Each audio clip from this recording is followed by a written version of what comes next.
வணக்கம். இந்திய அரசாங்கத்தின் அறிவியல் தொழில்நுட்பத்துறை, விக்யான் பிரசார் மற்றும் காரைக்குடி அழகப்பா பல்கலைக்கழகம் இணைந்து வழங்கும் அனுபவம் மூத்த குடிமக்களுக்கான சிறப்பு நிகழ்ச்சிகள். நிகழ்ச்சியின் கருத்தாக்கம் டாக்டர் ஆர். ஸ்ரீதர். ஆலோசனையாளர் மிஸ் கௌசல்யா.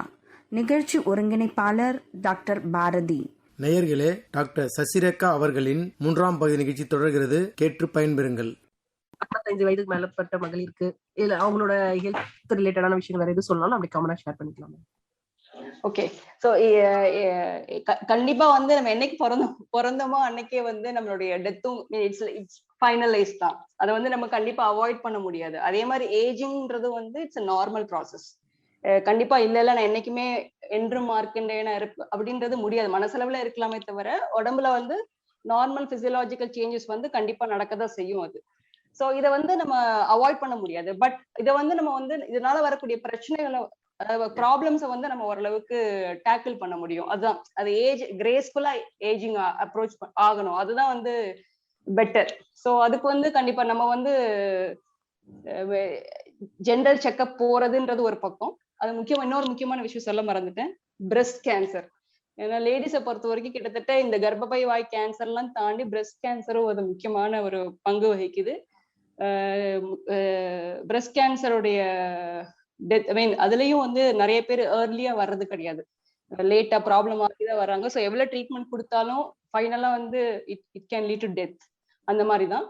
ஸோ பிரஸ்ட் கேன்சரையும் ஈஸியா கண்டுபிடிக்கலாம். ஜென்ரலாவே 20 இயர்ஸ் 25 இயர்ஸ்ல இருந்தே எல்லாருமே self breast examination every time periods முடிஞ்சதுக்கு அப்புறம் நம்மளே நம்ம கை வச்சு நம்ம பிரஸ்ட் வந்து பால்பேட் பண்ணி பார்த்துக்கல. கட்டி மாதிரி தெரியுது, இல்ல காம்புல ஏதாவது டிஸ்சார்ஜ் மாதிரி இருக்கு, இல்ல காம்பு வேற மாதிரி மாறி இருக்கு, முன்னாடி இருந்ததுக்கு காம்பு உள்ள போயிருக்கு, இல்ல பிளட் எதுவும் வருது, இல்ல கட்டி மாதிரி தென்படுது எங்கேயாவது அப்படின்னா கண்டிப்பா கன்சல்ட் பண்ணணும். இந்த செல்ஃப் பிரஸ்ட் எக்ஸாமினேஷன் தவிர ஒரு 30 இயர்ஸ் ஆனதுக்கு அப்புறம் கண்டிப்பா டாக்டர்கிட்ட எவ்ரி 3 இயர்ஸ் செக்அப் பண்ணிக்கலாம். இல்ல கண்டிப்பா செல்ஃப் பிரஸ்ட் எக்ஸாமினேஷனை விட்டுறக்கூடாது. அதாவது சுயமா நம்மளே நம்ம பிரஸ்ட் எக்ஸாமின் பண்றதை விட்டுறக்கூடாது. ஒவ்வொரு மந்த்தும் பீரியட்ஸ் முடிஞ்சதுக்கு அப்புறம் கண்டிப்பா நம்மளே பால்பேட் பண்ணி பார்த்துக்கலாம். இதை தவிர 40 இயர்ஸ்க்கு அப்புறம் இயர்லி மெமோகிராம் வந்து அட்வைஸ் பண்றாங்க, பண்ணிக்கிறது நல்லது.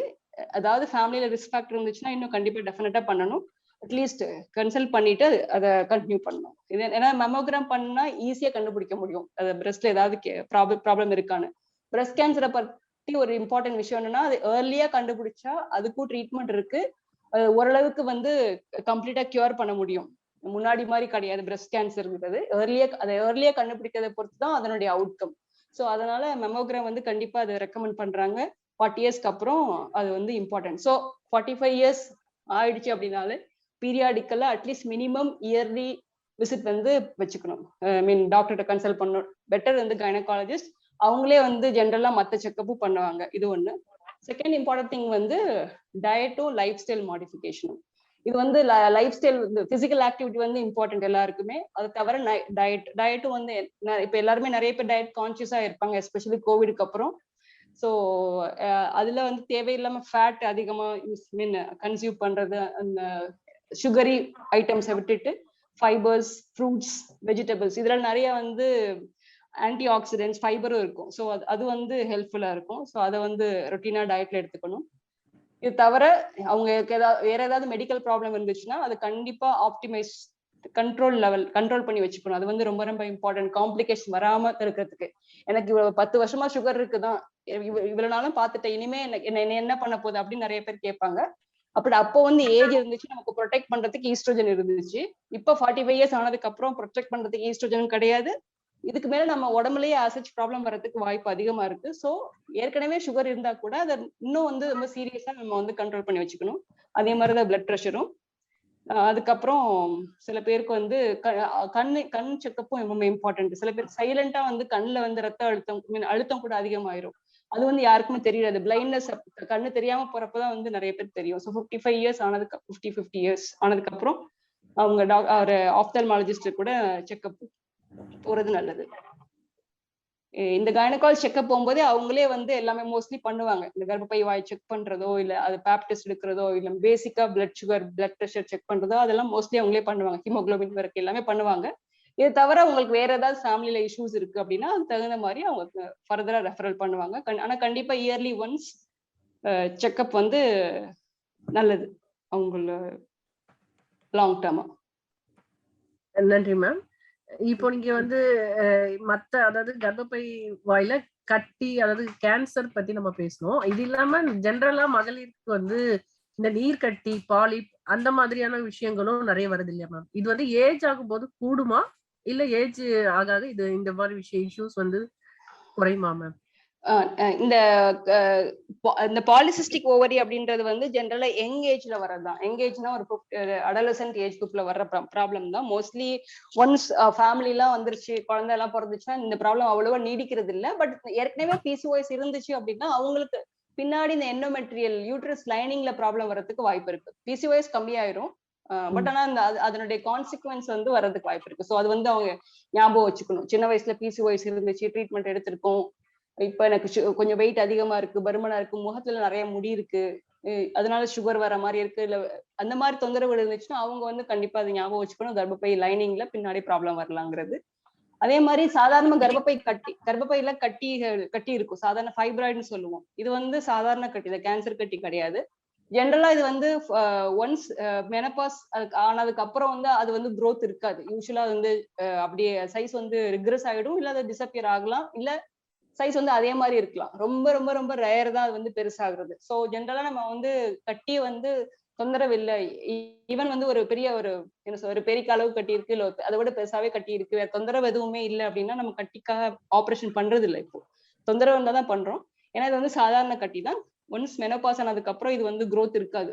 ரொம்ப ரொம்ப ரொம்ப ரேர். அதாவது 0.5 10,000த்துல ஒருத்தருக்கோ அந்த மாதிரிதான் வரும். அந்த மாதிரி வர்ற சமயத்துல அதை அப்ப பாத்துக்கலாம். அதுக்கு முன்னாடியே ரிமூவ் பண்ணணும்னு அவசியம் கிடையாது.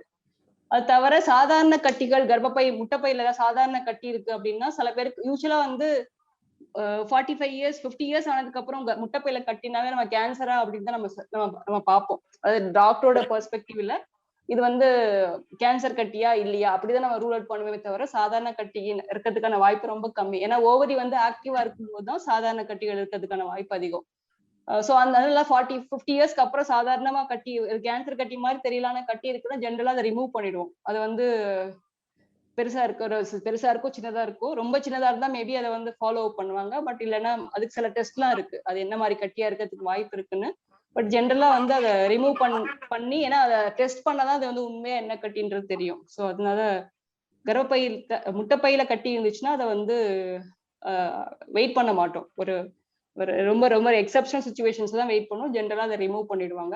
ஆனா கர்ப்பப்பையில கட்டி ஃபைப்ராய்டா இருந்துச்சுன்னா அது தொந்தரவு இருந்தா கூட அதுக்கு மெடிகேஷன் கொடுக்க முடியும்னா கொடுப்பாங்க. கண்டிப்பா கட்டி எடுக்கணும், ஒரு கர்ப்பப்பை எடுக்கணும் அவசியம் இருக்காது. தேவைப்பட்டாதான் எடுக்க வேண்டி இருக்கும். இது ரெண்டு. பாலிப்ன்றது வந்து யூஸ்வலா பாலிப் வந்து என்ன லைனிங்ல பாலிப் மாதிரி இருந்தாலும் சரி, இல்ல கர்ப்பப்பை வாய் வெளியில பாலிப் மாதிரி தோங்கினாலும் யூஸ்வலா ரிமூவ் பண்ணிடுவேன். ஏன்னா அது வந்து சமயத்துல வந்து இன்ஃபெக்ஷன் இல்ல ஒயிட் டிஸ்சார்ஜ் மாதிரி பிரச்சனைகள் வரலாம். சில நேரத்துல ப்ளீடிங் தானா வரும். ஸோ மெனோபாஸ் முடிஞ்சதுக்கு அப்புறம் அந்த மாதிரி பாலிப் வந்தா கூட ரிமூவ் பண்ணிடுவோம். அது ரிமூவ் பண்றது நல்லது. பாலிப் இருந்துச்சுன்னா கர்ப்பப்பையே ரிமூவ் பண்ண அவசியம் கிடையாது, பாலிப் மட்டும் எடுக்கலாம். அதுக்கு நிறைய வழிமுறைகள்லாம் இருக்கு, ஹிஸ்ட்ரோஸ்கோப் இருக்கு, இல்ல அது ரிமூவ் பண்ணுவாங்க. நன்றி மேம்.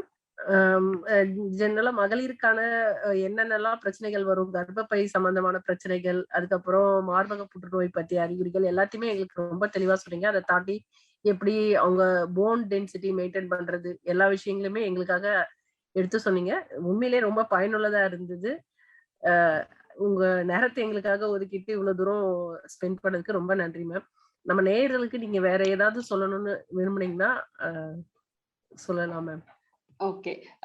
அதாவது நம்மளுடைய ஹெல்த் இம்பார்ட்டன்ட். அதாவது இவ்வளவு 20 இயர்ஸ் 25 இயர்ஸ் மேரேஜ் ஆனதுல இருந்து கிட்டத்தட்ட ஓடிட்டே தான் இருப்பாங்க நிறைய பேர் வீட்டுல லேடிஸ். அவங்கள பத்தி யோசிக்கிறதுக்கே வந்து டைமே இருந்திருக்காது. ஹஸ்பண்ட் ஃபேமிலி, குழந்தைங்க, அப்புறம் குழந்தைங்கள பாக்குறதுக்கு போறதுக்கு நம்ம உடம்பு நல்லா இருந்தா தான் பார்க்க முடியும். ஸோ இது வந்து 45 இயர்ஸ்ன்றது நம்மளை பார்த்து நம்மளே கேட்டுக்க வேண்டிய கேள்வி, நமக்கு நம்ம முக்கியத்துவம் கொடுக்குறோமா அப்படின்றது. ஸோ அது வந்து ரொம்ப இம்பார்ட்டன்ட். அவங்களுக்கான டைம் இது. நீங்க வந்து உங்களையும் பார்த்துக்கணும். உங்களை பார்த்தாதான் நீங்க உங்க பேர குழந்தைங்களை பாக்குறதுக்கு நீங்க லாங்குவிட்டியா இருக்க முடியும். அது வந்து இம்பார்ட்டன்ட். செகண்ட் திங், முன்னாடி சொன்ன மாதிரிதான் வாக்கிங் வந்து ரொம்ப ரொம்ப கேட்கறதுக்குன்னா சிம்பிளா தெரியும், என்னடா அது வாக்கிங் தானே அப்படின்னு தெரியும். ஆனா அந்த வாக்கிங்கோட பெனிஃபிட்ஸ் வந்து லிஸ்ட் போட்டா அது நிறைய சொல்லிட்டே இருக்கலாம். அந்த அளவுக்கு அது அதனால பெனிஃபிட்ஸ். ஏன்னா அந்த ஏஜ் ஆகிற டயத்துல வந்து பிசிக்கலா வந்து வெயிட் நார்மலாவே விழும். எவ்வளவு ஒல்லியா இருந்தாலும் சரி, குண்டா இருந்தாலும் சரி, இந்த 45-50 இயர்ஸ் ஆகும்போது ஹார்மோன் சேஞ்சஸ் வரும்போதே உடம்புல வந்து ஊதுன மாதிரி ஆயிடுவாங்க. ஏற்கனவே குழந்தை பிறந்து ஒரு வெயிட் கொஞ்சம் கல்யாணத்துக்கு முன்னாடி இருக்க வெயிட் நம்ம எப்பவுமே ரீச் பண்ண முடியாது. அன்லெஸ் நம்ம மைண்ட்ல அது இருந்தாதான் நம்ம ரெடியூஸ் பண்ண முடியுமே தவிர ஆட்டோமேட்டிக்கா ரெடியூஸ் ஆகாது. பிளஸ் 45-50 இயர்ஸ்ல இன்னும் கொஞ்சம் வெயிட் போடும். ஸோ நமக்கு வந்து ரொம்ப கான்சியஸா நம்ம வெயிட்டை கம்மி பண்றதுக்கு நம்ம எல்லா வழிமுறைகளையும் பண்ணணும். பிசிக்கல் ஆக்டிவிட்டி வந்து ரொம்ப ரொம்ப இம்பார்ட்டன்ட். இல்ல நான் நடந்தா ஃப்ராக்சர் ஆயிரும் அப்படி கிடையாது. ரொம்ப ஒரு 65 அப்புறம் 70 இயர்ஸ்க்கு மேல நடக்கிறதுக்கு பிரச்சனை இருக்கும்போது அது டிஃப்ரெண்ட். பட் நார்மலா 45-50 இயர்ஸ் நல்லா இருக்கும்போது கண்டிப்பா நடந்தாதான் அதெல்லாம் அது ஆப்ரேஷன் பண்ற அளவுக்கு கூட கொண்டு விட்டுடும் ரொம்ப சீக்கிரத்துல. ஸோ அது வந்து ரொம்ப இம்பார்ட்டன்ட். அதே மாதிரி தொந்தரவு வந்ததுக்கு அப்புறம் தான் டாக்டர்கிட்ட போகணும் அப்படின்னு கிடையாது. என்ன தொந்தரவுகள் இருந்தாலுமே அதுக்கு தகுந்த மாதிரி ட்ரீட்மெண்ட் கொடுக்கறதுக்கு நிறைய வழிமுறைகள் இருக்கு. அது இல்லாம ஆனுவல் செக்அப் வந்து கண்டிப்பா இம்பார்ட்டன்ட். அது முன்னாடி சொன்ன மாதிரிதான் மெனோபாஸ் டிரான்சிஷன் அப்படின்றது வந்து எல்லாருக்குமே ஒரே மாதிரி இருக்கணும், ஸ்மூத்தா இருக்கணும் அப்படின்றது அவசியம் கிடையாது. அது ஒவ்வொருத்தருடைய பாடியை பொறுத்தது, ஒவ்வொருத்தருடைய அது ஒவ்வொருத்தருக்கும் வேரி ஆகும். ஒவ்வொருத்தருக்கும் ஒரே மாதிரி வேற வேற சிம்டம்ஸையும் கொடுக்கும், வேற வேற சிவியாரிட்டிலயும் அது இருக்கும். ஸோ வந்து அவங்களுக்கு நல்லா இருந்துச்சு, எனக்கு நல்லா நான் போகணும் அப்படிலாம் ஒண்ணும் இல்லை. உங்களுக்கு உங்க உடம்புல தொந்தரவு இருக்கு. ஈவன் சில விஷயம்லாம் மறந்து போயிடும். வீட்டுல என்ன பண்ணணும் ஞாபகம் இருக்காது, எதை எடுத்து எங்கேயோ வச்சோன்னு தெரியாது. அந்த மாதிரி விஷயங்கள் இருந்தா கூட கண்டிப்பா கன்சல்ட் பண்ணுங்க. அதுக்கான ஆல்டர்னேட்டிவ் சொல்யூஷன் வந்து கண்டிப்பா டாக்டர் சைட்ல இருந்து கொடுப்பாங்க. ஸோ இந்த நியூரோ சைக்காட்ரிக் சிம்டம்ஸ் அதுவும் வந்து காமன் தான். டிமென்ஷியா, இரிட்டபிலிட்டி, டிப்ரெஷன், அதை வந்து இக்னோர் பண்ணக்கூடாது ஆக்சுவலா. ஸோ இதை எப்படி போய் சொல்றது, சொன்ன தப்பா எடுத்துக்குவாங்களோ அப்படின்லாம் யோசிக்காம கண்டிப்பா நீங்க ரீச் அவுட் பண்ணுங்க, டாக்டர்ஸை பாருங்க, கன்சல்ட் பண்ணுங்க. அது இல்லாம இயர்லி செக்அப் கண்டிப்பா இம்பார்ட்டன்ட். நன்றி மேம், தேங்க்யூ. உங்களுக்கு உண்மையிலேயே ரொம்ப யூஸ்ஃபுல்லான நிறைய இன்ஃபர்மேஷன் எல்லாருக்காகவும் ஷேர் பண்ணீங்க. நன்றி ma'am. Thank you so much. Thank you ma'am, thank you. நேயர்களே, நிகழ்ச்சியின் முடிவாக ஒரு சிறிய பாடலை கேட்டு மகிழுங்கள். காலங்கள் மாறி போச்சு, நம் வயதும் கூடியாச்சு, நம் அனுபவங்களை பகிரவே உற்சாகமே உண்டாச்சு. காலங்கள் மாறி போச்சு, நம் வயதும் கூடியாச்சு, நம் அனுபவங்களை பகிரவே உற்சாகமே உண்டாச்சு. எங்கள் அனுபவங்கள் உங்கள் பொக்கிஷங்கள், எங்கள் அனுபவங்கள் உங்கள் பொக்கிஷங்கள். கேளுங்கள் தினம் தினம் முதியோரின் பேச்சை, கேளுங்கள் தினம் தினம் முதியோரின் பேச்சை. வாருங்கள் கொண்டாடுவோம், வாருங்கள் கொண்டாடுவோம், இது முதியோரின் காலம். பேசலாம் பகிரலாம் அனுபவம் அநேகம், பேசலாம் பகிரலாம் அனுபவம் அநேகம். காலம் மாறி போச்சு, நம் வயதும் கூடியாச்சு, நம் அனுபவங்களை பகிரவே உற்சாகமே உண்டாச்சு. காலங்கள் மாறி போச்சு, நம் வயதும் கூடியாச்சு, நம் அனுபவங்களை பகிரவே உற்சாகமே உண்டாச்சு. அறிவியல், ஆரோக்கியம் மற்றும் அன்றாட வாழ்வின் அனைத்து விஷயங்களையும் மூத்த குடிமக்களுக்கான இந்த அனுபவ நிகழ்ச்சியில் கேட்டு ரசிப்போம்.